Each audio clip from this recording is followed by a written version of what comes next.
1986, près de Sassenage, un randonneur fait une découverte extraordinaire. Sous la falaise se cache un abri vieux de 10 millénaires.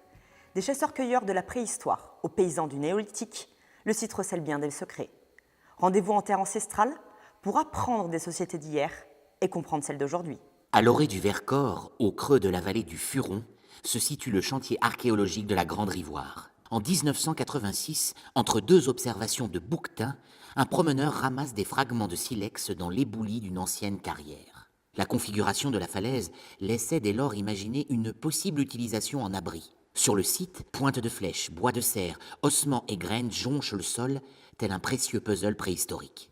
Des fouilles de sauvetage commencent très vite avec Régis Picavet. Depuis 2000, des recherches approfondies sont réalisées chaque été grâce à une méthode de fouille très fine. Véritable tranche de vie, le site raconte, à travers les objets récoltés, comment cet abri sous roche est passé de camp de chasse temporaire à bergerie. Les hommes viennent, s'installent pour quelques jours ou quelques mois, et les déchets s'accumulent, constituant au fil du temps un dépôt de 6 mètres de hauteur. La méthode de fouille mise au point permet de remonter le temps couche par couche. Tous les sédiments qui sont extraits de nos surfaces de fouilles sont ensuite tamisés, c'est des tamis à maille fine, de 1 mm pour la plus fine, afin de récolter tous les tout petits vestiges qui n'ont pas pu être vus par les fouilleurs sur le terrain. Ça peut être des tout petits bouts d'os, ça peut être des toutes petites armatures de flèches mésolithiques qui font moins d'1 centimètre, ça peut être des petites perles en coquillage marin ou néolithique, et j'en passe. Au cœur de ces strates préhistoriques riches d'indices, ce n'est pas moins d'une trentaine de spécialistes détectives qui interviennent chaque été. Tels des chercheurs d'or, ils passent la terre au tamis. Le trésor n'est cependant pas la précieuse pépite, mais des preuves sédimentaires qui permettent de comprendre les mutations des sociétés de la préhistoire.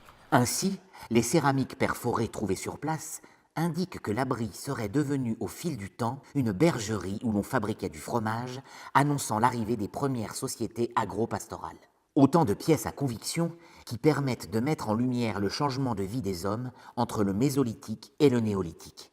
Les chasseurs-cueilleurs présents il y a 10 000 ans laissent place à une société pastorale alpine entre 5000 et 2500 avant Jésus-Christ. Mais l'enquête est loin d'être finie.